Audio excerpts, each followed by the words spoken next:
सुखदेव जी का आगमन हुआ। राजा परीक्षित ने जब घर गृहस्थी त्यागी, उन्हें श्राप लगा और वो गंगा तट पर जाकर बैठे। तब उनकी गंगा तट पर तब समस्त भारत के हमारे जितने भी महान ऋषि हुए उन सब का आगमन होता है। उन सब के बीच सुखदेव जी का आगमन हुआ। सुखदेव जी का आगमन हुआ तो हम सभी ने राजा परीक्षित के साथ सुखदेव जी का कल स्वागत किया। आज राजा परीक्षित ने सुखदेव जी को व्यास आसन पर विराजमान किया, उनका पूजन किया और उनसे प्रश्न पूछा। सुखदेव जी से राजा परीक्षित ने पहला प्रश्न ये पूछा, गुरुदेव जी आप मुझे ये बताइए कि जल्दी मरने वाले को क्या करना चाहिए। उन्हें मृत्यु का श्राप लगा है तो उन्हें मृत्यु का जो भय है, मृत्यु ऐसी हो उनकी उन्हें मुक्ति चाहिए। उसी भय के कारण वो घर गृहस्थी उन्होंने त्यागी और वो गंगा तट पर आकर विराजमान हुए। क्या मृत्यु तो होनी ही है, पर मृत्यु ऐसी हो कि मुझे मोक्ष मिले, इसलिए वो गंगा तट पर आए। उन्होंने राजगद्दी अपने पुत्र को सौंपी।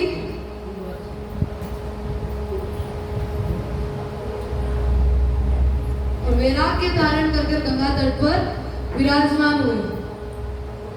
अब उन्होंने सुखदेव जी को व्यास आसन पर विराजमान किया और उनसे प्रश्न पूछा कि जल्दी मरने वाले को क्या करना चाहिए। आप हमें बताइए गुरुजी कि जल्दी मरने वाले को क्या करना चाहिए। तब सुखदेव जी ने बड़ा सुंदर उत्तर दिया उन्हें। सुखदेव जी ने कहा, राजन, जल्दी मरने वाले को क्या करना चाहिए, ये प्रश्न जो तुमने पूछा है, ये तुमने प्रश्न समस्त कल्याण, इतने भी पूरे समाज के कल्याण के लिए तुमने ये प्रश्न पूछा है। इस प्रश्न से ना केवल तुम्हारा कल्याण होगा बल्कि पूरे समाज का कल्याण होगा। तुमने जो प्रश्न पूछा है वो अत्यंत ही उत्तम प्रश्न है, इससे पूरे समाज का कल्याण होगा। उन्होंने बड़ा सुंदर उत्तर दिया सुखदेव जी ने राजा परीक्षित को कि मरने वाले को क्या करना चाहिए। उन्होंने उत्तर दिया कि आपको जो भी हम सदैव ये याद रखना चाहिए कि मृत्यु अटल सत्य है, उसे कभी भूलना नहीं चाहिए। अपने जीवन में एक ही चीज जो है वो अटल सत्य है, जो मृत्यु है, जो निश्चित है, जो हर किसी की निश्चित है, इसे कभी नहीं भूलना चाहिए।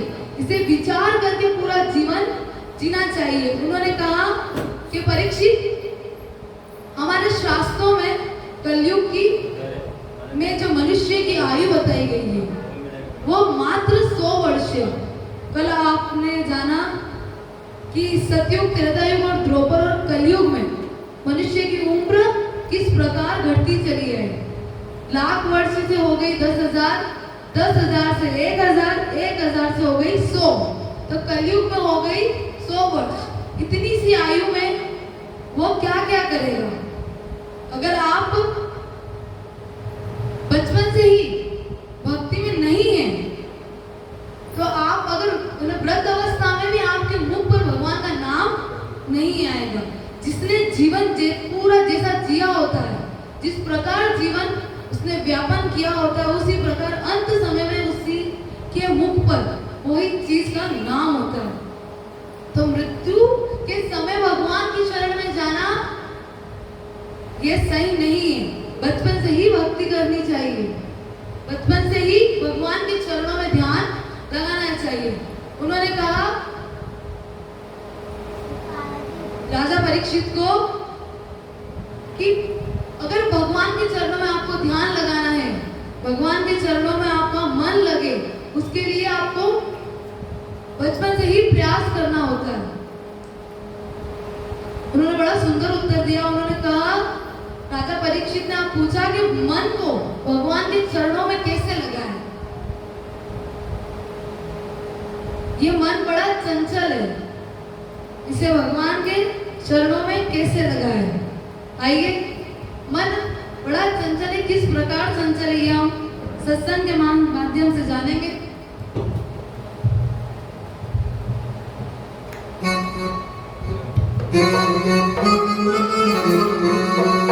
राधे तेरे चरणों की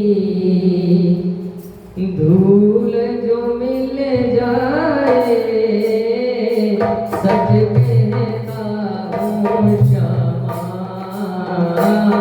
सच कहता हूँ श्यामा, तकदीर बदल जाए, राधे तेरे चरणों की, श्यामा तेरे चरणों की।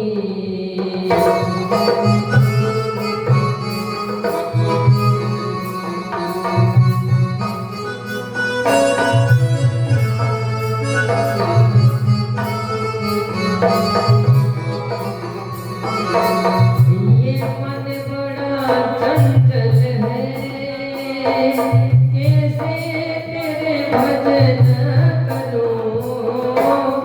ये मन बड़ा चंचल है, कैसे तेरे भजन करूं। जितना इसे समझाओ, जितना इसे समझाओ, उतना ही मचल जाए, राधे तेरे चरणों की, श्यामा तेरे चरणों की।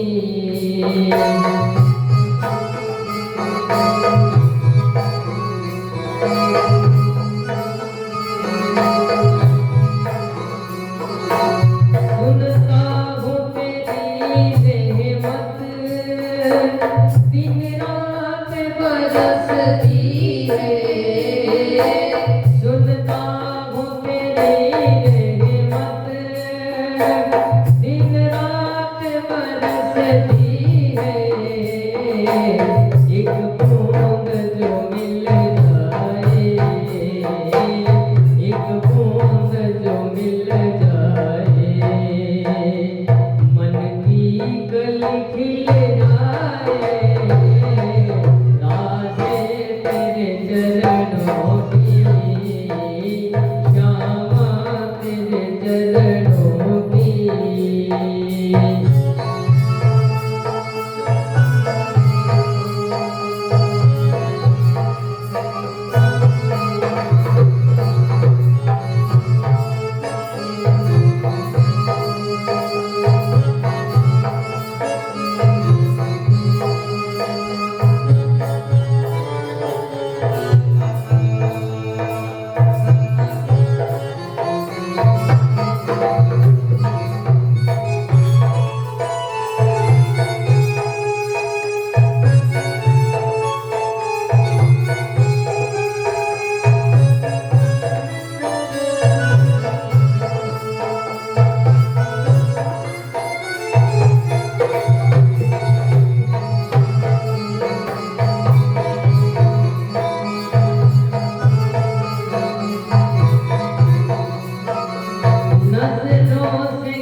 भगवान के चरणों में, इसे गोविंद के चरणों में किस प्रकार लगाया जाए।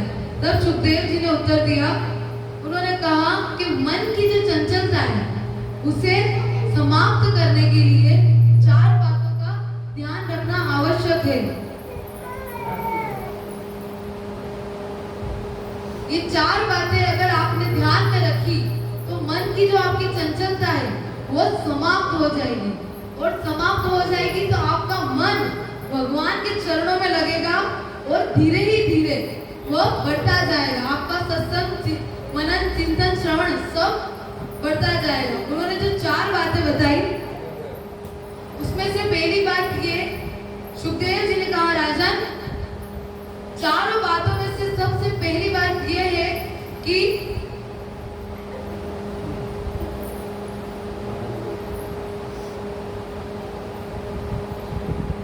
आप ध्यान रखेंगे तो आपकी मन की जो चंचलता है वह समाप्त हो जाएगी। पहली बात ये कि आसन को जीतना, यानी आसन को जीतना यानी कि जो आसन आपके समक्ष है उस आसन पर बैठकर घंटों मंत्र जाप करना, भगवान का मनन चिंतन करना, मनन करना, भगवान का चिंतन करना, भगवान का नाम जप करना, एक आसन पे बैठकर पहले आसन को जीतो। दूसरी बात उन्होंने ये बताई कि सुबह जल्दी उठो, ब्रह्म मुहूर्त करो। ब्रह्म मुहूर्त होता है 4 बजे का, 4 से 4:30, 4 से जो 4:30 बजे का जो समय है वो ब्रह्म मुहूर्त है। उसके बाद हमारे शास्त्रों में विधान है कि उसके बाद 4:30 बजे बाद सोने से पाप लगता है। और 4 प्रकार के स्नान, 3 प्रकार के स्नान बताए गए। प्रथम स्नान होता है संतो स्नान, ऋषि स्नान, जो संत जन करते हैं वो संत स्नान होता है, जो 4:30 बजे 4 बजे के बीच का होता है। उसके बाद बताया गया मनुष्य स्नान, जो सूर्य उदय से ठीक कुछ क्षण पहले यानी 10 मिनट पहले या आधे घंटे पहले स्नान करना, वो मनुष्य स्नान होता है। और हमारे भौगोलिक दृष्टि को देखते हुए ये बात पुख्ता नहीं बताई गई कि किस समय पर मनुष्य स्नान है।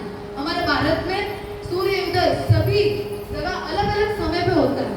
अगर एक निश्चित समय बताते तो वो सब जगह नहीं सही साथ रह पाता, इसलिए सिर्फ ठीक सूर्य उदय से उस समय पहले का स्नान मनुष्य स्नान बताया गया। उसके बाद आया तीसरा स्नान, जिसे राक्षस स्नान कहते हैं। ये स्नान होता है दिन में 12 बजे के बाद, 10 बजे, 11 बजे, 12 बजे जो स्नान है वो राक्षस स्नान है। वो स्नान करने से आपको राक्षस प्रवृत्ति जो आपके हृदय में मनुष्य के स्वभाव में बढ़ती है। तो ये 3 प्रकार के उन्होंने स्नान बताया कि ब्रह्म, पहला तो उन्होंने ये बताया कि आसन को जीतो। आसन को जीतने के लिए ब्रह्म मुहूर्त में उठकर उस आसन पर बैठकर मंत्र जाप करो। ब्रह्म मुहूर्त में जाप किए बाद ब्रह्म मुहूर्त की किसी भी प्रकार की पूजा, यज्ञ, तप, दान, नाम जप, भगवान का भजन, उन सब का 4 गुना फल मिलता है ब्रह्म मुहूर्त का जो समय उसमें। और उस समय पढ़ा हुआ याद भी रहता है, ये कहा जाता है। तो बच्चों को ये चीज सिखानी चाहिए कि आप ब्रह्म मुहूर्त में उठकर अपनी विद्या को ग्रहण करें, ना कि आप रात भर जग कर करें। ये जो रात में 10:30 बजे बाद जो जागने का समय है, ये मनुष्यों के लिए नहीं है, वो राक्षसों के लिए। रात में 12 बजे 11 बजे भूत पिशाच घूमते हैं, महादेव जी के गण ये सब घूमते हैं, वो मनुष्यों के लिए नहीं है। तो इसलिए कहा गया कि सुबह 4:30 बजे उठो, उसके लिए आपको रात्रि में भी जल्दी सोना पड़ेगा। यहाँ पर बैठकर ये चीज बताने के लिए मैंने अपने जीवन में इसे लागू किया है। यहाँ पर बैठ के कहना आसान होता है, पर अपने जीवन में लागू करके ये चीज बताने के लिए मैंने अपने जीवन में इसे लागू किया, अथक प्रयास किया, तब जाकर मैं इसमें सफल हुई।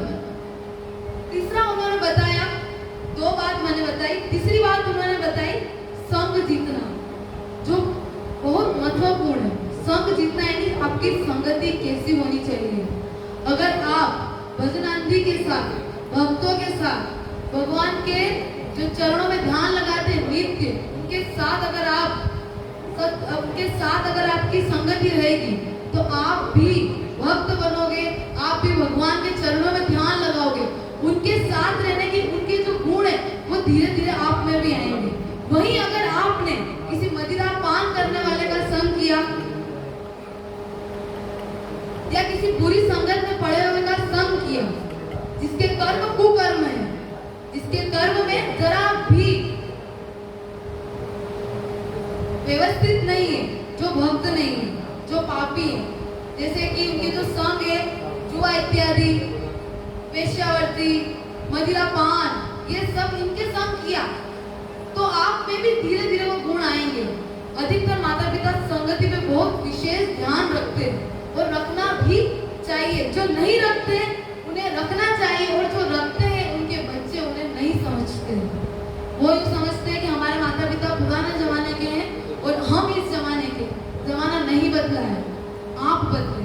जमाना वैसा ही है, मनुष्य बदला है, संसार बदलता आ रहा है, पर जितना जल्दी आप बदले इतना जल्दी संसार नहीं बदल रहा। माता पिता ने भी आपसे ज्यादा समय देखा है, आपसे ज्यादा उन्हें दुनिया बदल है, पर आप ये समझते हैं कि जैसे माता पिता भी कहते हैं, कई बार मैंने देखा है जब भजन की या सत्संग और कथाओं की बात आती है तो छोटे बच्चों को क्यों ले जाइए, क्या समझेगा? सबसे ज्यादा वही समझ रहा है, सबसे ज्यादा वही सुन रहा है। क्योंकि अब इसका सबसे अच्छा उदाहरण स्कूल में जिन्होंने एबीसीडी पढ़ी है उन्हें आज तक वो याद होगी, एक एक शब्द अनाराम, अ से अनार से लेके ग से ज्ञानी। हमारे एबीसीडी तो विदेशी, हमारे जो संस्कृति, हमारी जो मातृभाषा हिंदी है उसमें अ से लेकर अनमना खाली से लेके ज्ञानी आपको बना के छोड़ा जाता है। तो हमारे हिंदू धर्म में भी सरकार ने लागू किया है कि गीता के कुछ पाठ, भागवत गीता, ये सब स्कूलों में लाई जाएगी। ये जो अव्यवस्थित कर्म हो गया ये अंग्रेजों के आने के बाद हुआ। उससे पहले हमारे गुरुकुल चलते थे जिसमें भागवत गीता, हमारे पुराण वेद ये सब पढ़ाए जाते थे। उन्होंने आके भारत की आत्मा भारत से छीन ली और खुद के गुण दे गए। और आज ये कहते हुए बहुत दुख होता है कि हमारी मातृभाषा हिंदी है, पर भारत में अगर देखो मातृभाषा हिंदी हुई तो इसका ये अर्थ हुआ कि भारत के आप किसी भी जगह पर चले जाओ, वहां पर जाकर आपको हिंदी बोलना चाहिए, ताकि ये मातृभाषा पूरे भारत में ही भाषा होनी चाहिए।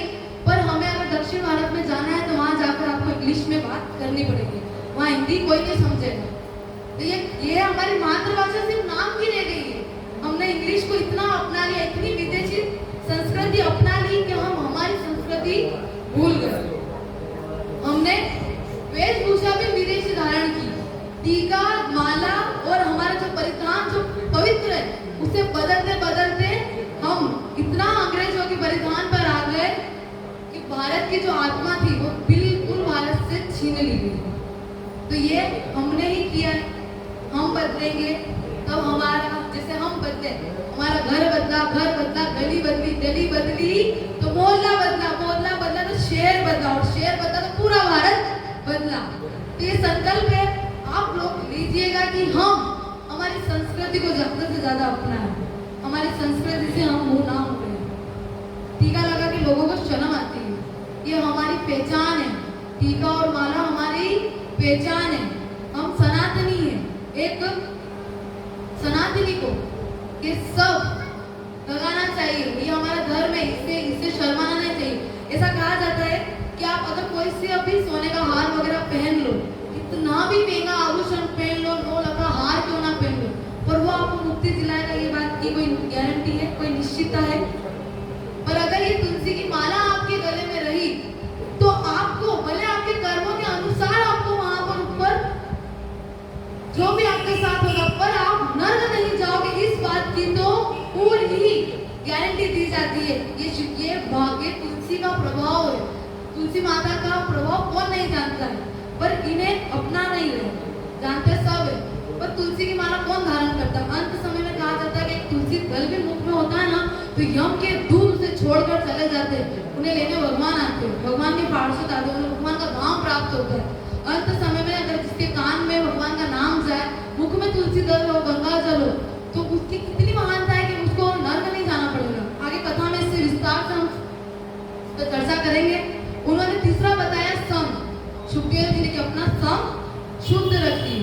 संग पवित्र रखिए।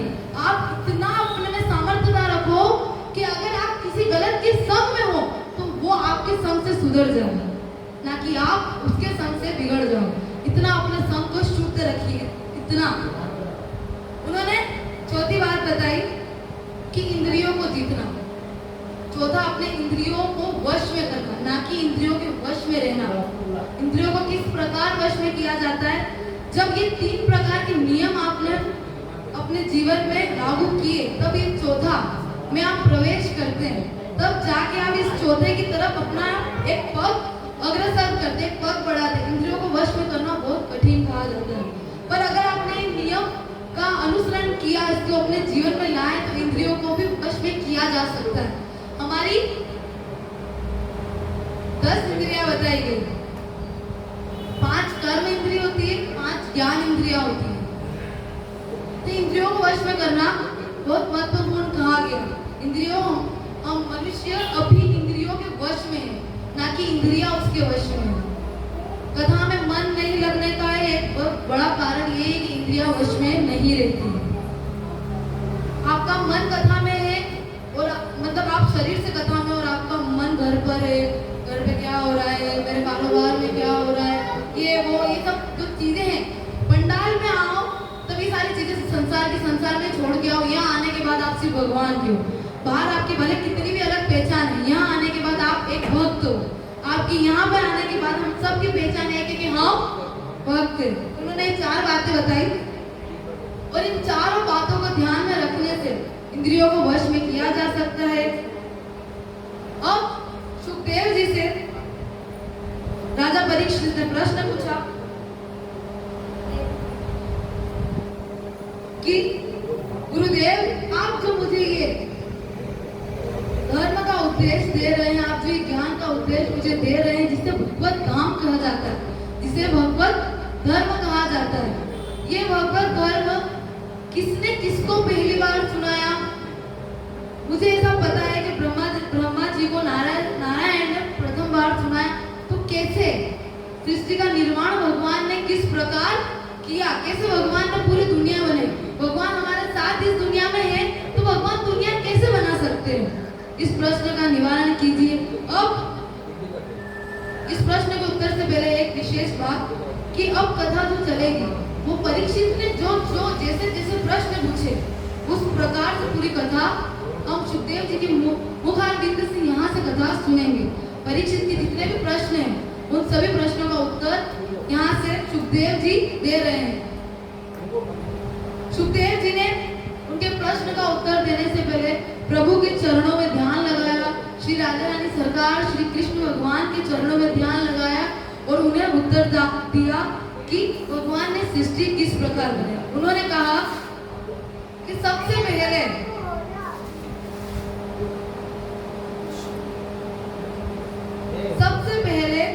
जब सृष्टि का निर्माण भी नहीं हुआ था, ये यहाँ की नहीं, ये वैकुंठ की बात चल रही। वैकुंठ में जब परम ब्रह्म, जिन भगवान का नाम भी नहीं था, तब जो परम ब्रह्म है,